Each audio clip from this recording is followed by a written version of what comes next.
Всем привет, с вами канал Mobily S, и сегодня я представляю вам обзор клавиатуры Thunder X3 TK40. Сегодня мы узнаем, насколько она удобна для геймеров, как на ней печатать текст, взглянем на программное обеспечение этой клавиатуры и узнаем, стоит ли оно того.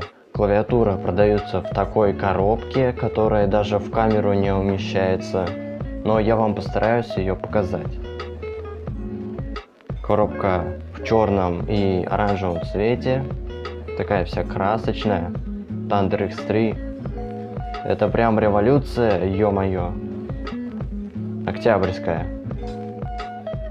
Здесь информация. Вот информация. Сейчас здесь можете почитать. Ну а нам коробка не интересна. Так что мы переходим к самой клавиатуре.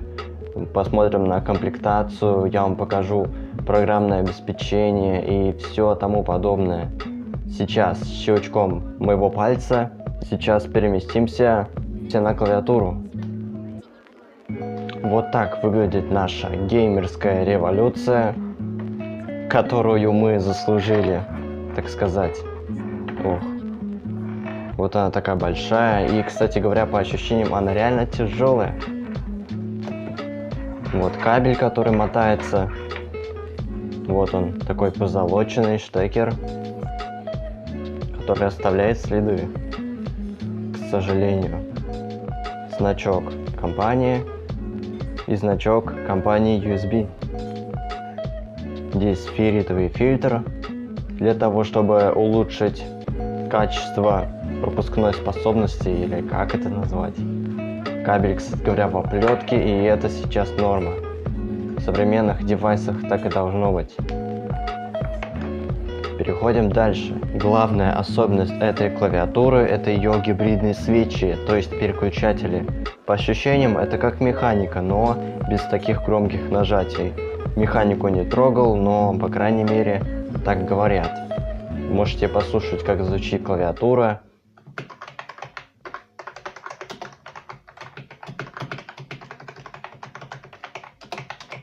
Она, конечно, звучит громче, чем мембранная клавиатура, но не так громко, как механическая клавиатура. Здесь, в отличие от механической клавиатуры, здесь не слышно щелчков. А насколько я знаю, у механических клавиатур есть характерный щелчок, когда вы нажимаете на какую-либо клавишу. Вот можете послушать. Сейчас напишем код. Мы кодированием занимаемся.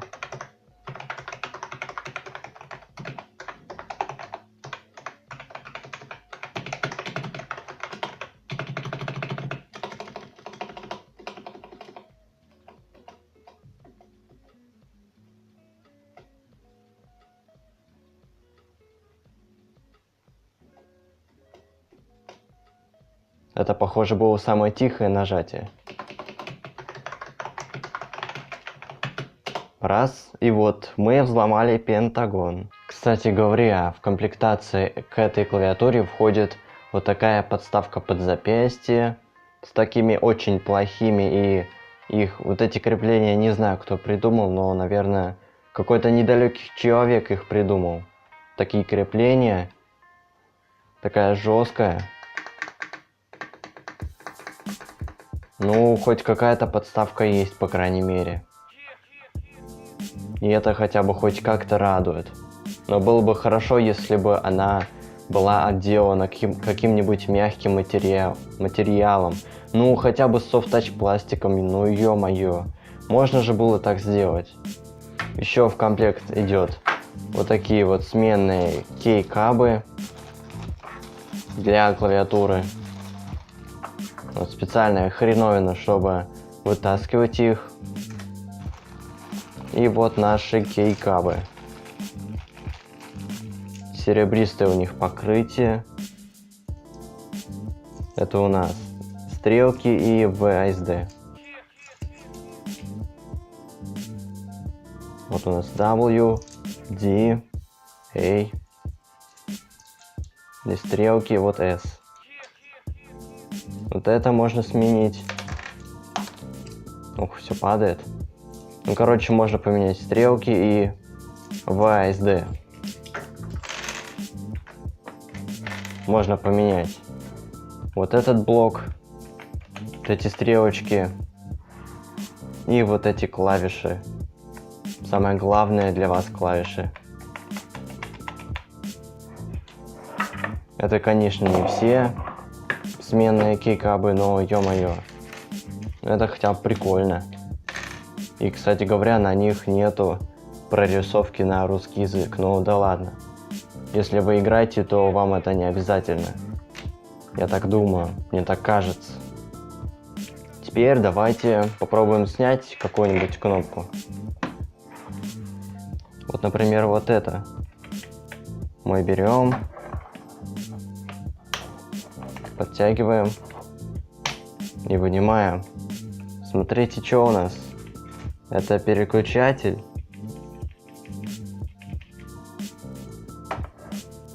Так вот вынимаем. И вот так вот получается.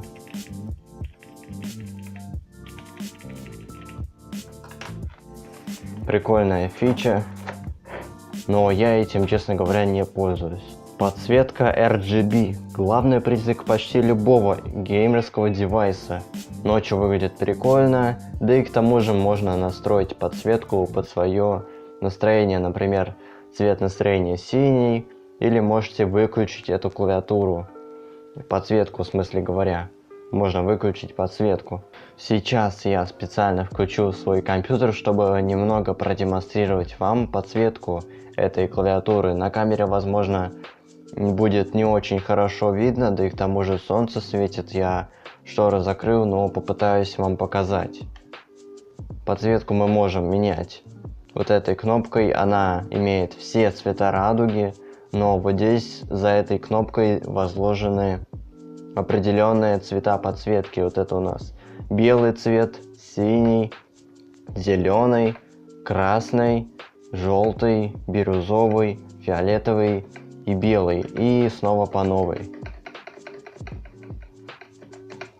Вот так это все меняется.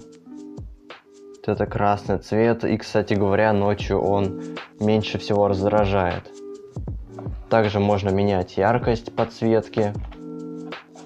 Сейчас нам нужно удержать клавишу FN, которая находится рядом с клавишей для смены подсветки. Например, сделаем желтый цвет, зажимаем. Здесь у нас Page Up, Page Down.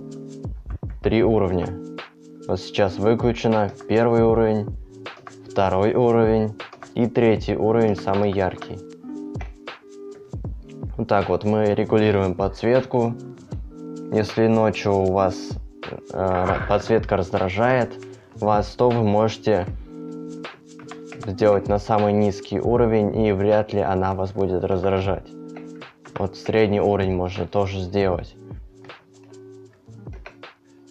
В общем, неплохие возможности в этом плане.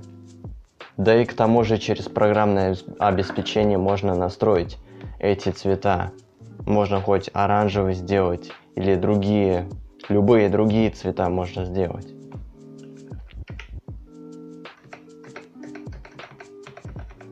Но как ни крути, это прикольная штука. Кстати говоря, чуть не забыл вам напомнить, вот в этом контуре, то есть в этих местах, вот здесь вот здесь, там и так далее, здесь клавиатура немножко греется. Даже можно здесь мизинец, если представить, то будет немножко тепло. Это интересно знать, то что здесь даже немножко маленькое тепловыделение есть, но это совсем ничего страшного, и это на работу не влияет. Это просто говорю я вам как факт. Также хочу отметить то, что у этой клавиатуры немного укороченный backspace. Раньше был вот эта двойная кнопка типа, а сейчас такая одна кнопка. К этому тоже, скорее всего, вам нужно будет привыкать. Пробел здесь как обычно, шифты тоже. Шрифты тоже длинные, как обычно. То есть еще бывают короткие шрифты. Даже говорят о том, что на них играть невозможно, но не знаю. Я этого не проверял. В остальном все то же самое, но может быть немножко надписи укорочены. Вот здесь индикаторы есть. Также есть еще дополнительные индикаторы WinLock. Вот нажимаем FN плюс кнопку Windows. И у нас загорелся здесь синий светодиод. Также если мы включаем геймерский режим, вот FN и F12. И этот светодиод будет мигать 3 раза, сигнализируя о том, что у вас включен геймерский режим, йоу. Также если мы отключим Windows, то есть если мы Windows кнопку отключим, то есть снова включим ее, то будет вот так. Вот такая индикация. Также, когда включен геймерский мод, здесь действуют макросы. Вот такие вот. G8, G7, вот F4 и макрос G4. Их можно переназначить практически на любые функции, но я пробовал в играх этого делать, но в играх у меня не получилось. Если у вас есть такая же клавиатура, то может быть у вас получилось. Вот. А теперь, думаю, мы переходим к самому печальному моменту у этой клавиатуры. Это ее программное обеспечение. Ссылка на скачивание этого программного обеспечения именно на мою клавиатуру TK40 я оставлю в описании под этим видео. Мы скачиваем программу через архив, то есть архив мы открываем и скачиваем. Получается у нас вот такая программа с таким значком. Я специально снимаю это с экрана, чтобы мне было как бы проще это делать. Ну уж извините меня, но я показываю вам реальные эмоции. Я, конечно, мог включить NVIDIA Shadow Play, но да ладно, не в этом суть. Вот такое программное обеспечение, такое окошко у нас открывается. Здесь все по-английскому. Если у вас плохо с английским, то эта программа не для вас. Здесь язык только английский и 2 китайских. Выбираем английский. Вот здесь button. Здесь мы можем переназначать клавиши. Вот Default, Mouse Event. То есть мы можем, по сути говоря, левый клик назначить на клавишу. Вот уже здесь у меня назначено. По сути говоря, так и можно сделать. Здесь тоже закрытие окна и другие функции. Я даже не до конца разобрался в этих функциях, именно в нажатии, в переназначении клавиш. Вот Volume плюс, минус, макро. То есть это макросы. Это все настройки макросов. Здесь есть таких 3 профиля. Третий профиль, второй, первый. Также можно эти профили переподключать, то есть назначать вот этими клавишами на клавиатуре.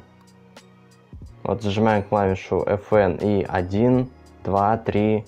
То есть здесь 3 позиции для профиля. Здесь 3 профиля можно сохранить в этом программном обеспечении. Также здесь можно еще здесь для наглядности клавиатуру уменьшить, увеличить или все-таки уменьшить. Вот профили. Теперь переходим к подсветке. Здесь ее тоже можно регулировать. Вот почему-то она запищала. Если вы слышите, но я думаю, это ничего страшного. Здесь мы можем настроить эффекты. Констант — это у нас простое свечение. Есть режим дыхания. Также Color Shift — это переключение цветов. То есть у вас будут цвета переключаться. Можно этот эффект, скорость менять этого эффекта, а также можно менять уровень подсветки. Вот здесь вот. Не очень удобная штука, но можно менять цвет. Как видите. Но не самое удобное программное обеспечение. И здесь всего лишь 4 режима, представляете? Всего лишь 4 режима, ну ё-моё. Но можно было сделать хотя бы режим переливания там. Например, из красного цвета в синий. Вот сейчас, кстати говоря, оранжевый цвет. Вот я попытался сделать именно оранжевый. Но не знаю, насколько у меня это получилось. Вот можно сделать переливающийся из оранжевого на синий, из синего там на белый, из белого на красный, красный на синий и так далее. Такое можно было сделать на программном уровне. Но Thunder, они этого не сделали почему-то. Я не понимаю, какого хрена они этого не сделали. Нормальная же была фича. И, кстати говоря, вы видели клавиатуры, которые светятся разными огоньками? Здесь красный, желтый, синий. Здесь зеленый хоть белый. А вам хрен. У вас нету такого. Вы купили Thunder X3. Чего вы хотите за такие деньги? А? Чего захотели? Ну, в общем, такое программное обеспечение. Здесь можно сохранить показатели. Здесь загрузить можно. Restore это сброс, по-моему. Нет, Reset All это у нас сброс. Apply это у нас принятие. Принятие закона. Ё-моё. Переключаемся между профилями. Вот у нас здесь уже ничего не назначено во втором профиле, а в третьем у нас назначено. Это я пытался что-то сделать, но, если честно, я не до конца разобрался в этом программном обеспечении. Оно могло быть лучше. Если вы скажете то, что возможности микропроцессора не позволяют, то я в этом сомневаюсь. В этих возможностях. Он вполне может это сделать, вполне может сделать переливание, вполне может сделать всякие разные цветовые, как елка, чтобы светилась. Вот правильнее выражаться, как елка, чтобы светила.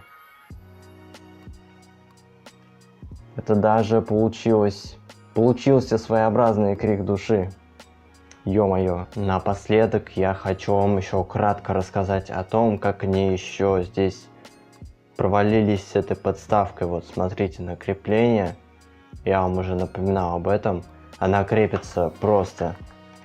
Здесь вот такие пазы есть. А я задеваю клавиатуру. И здесь, кстати говоря, есть ножки, которые я не показал. Они тоже прорезинены.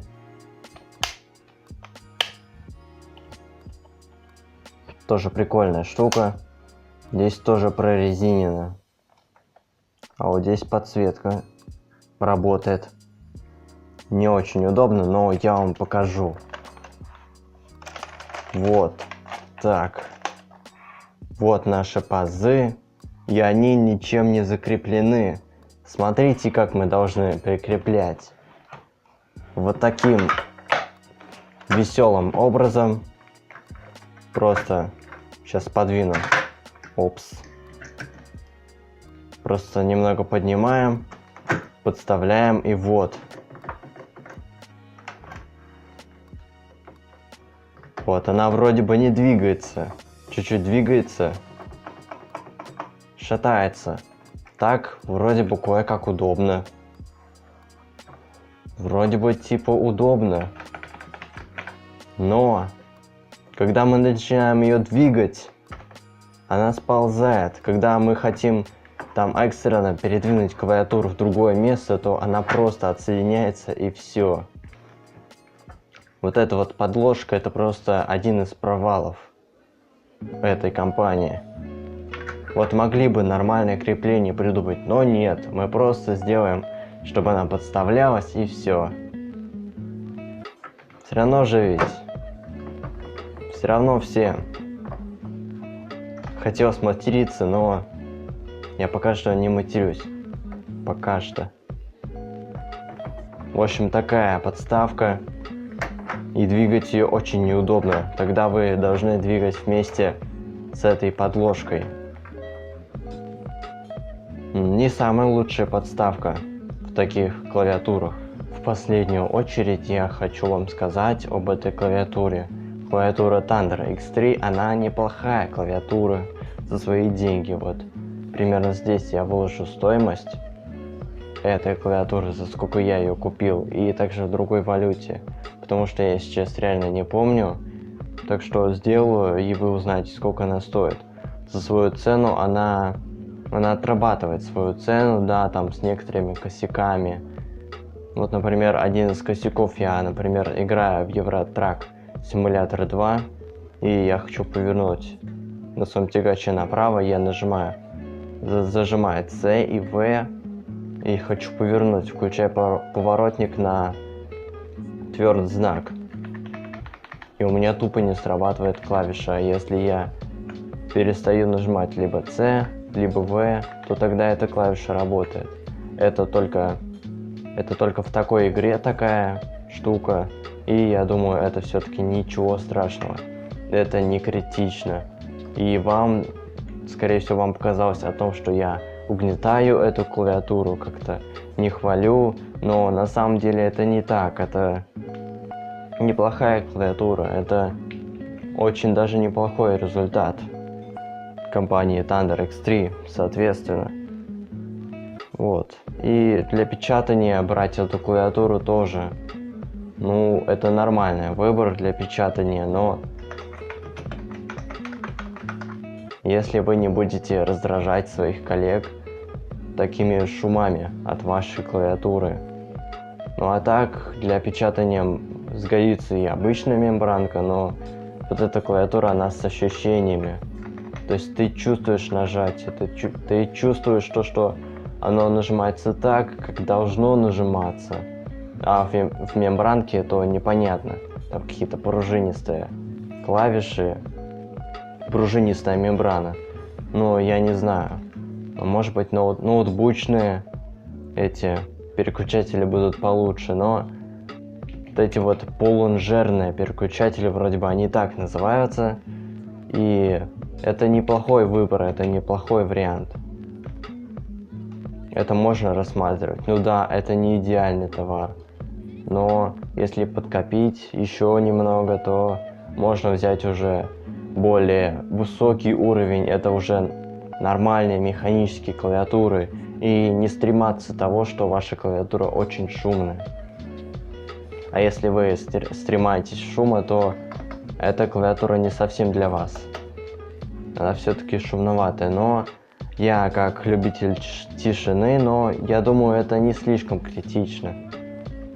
Такой шум, это не слишком критично. Я думаю, все-таки механические клавиатуры, они погромче звучат, нежели чем это. Но покупать на последние деньги, в принципе, можно. Я бы даже сказал, это нормальный вариант для геймера. Я играл в CSGO, там никаких проблем не возникло, но почему-то некоторые люди там пишут в отзывах на Яндекс.Маркете, типа она там программное залипание и все такое. Но я поиграл одну катку с этой клавиатурой, и никаких проблем я не ощутил дискомфорта. Даже несмотря на то, что нажимаю кнопку B, нажимаю кнопку B, это магазин, я могу задеть пробел. Ну, к этому можно привыкнуть. Нормально здесь, комфортно. В общем, такая клавиатура у нас на обзоре была, у меня на обзоре была. С вами был канал Mobile S. Надеюсь, вашу поддержку в виде пальца вверх. Подписывайтесь на канал. Я думаю, еще будет больше контента. Я, по крайней мере, постараюсь. И всем удачи, всем до свидания и всем пока.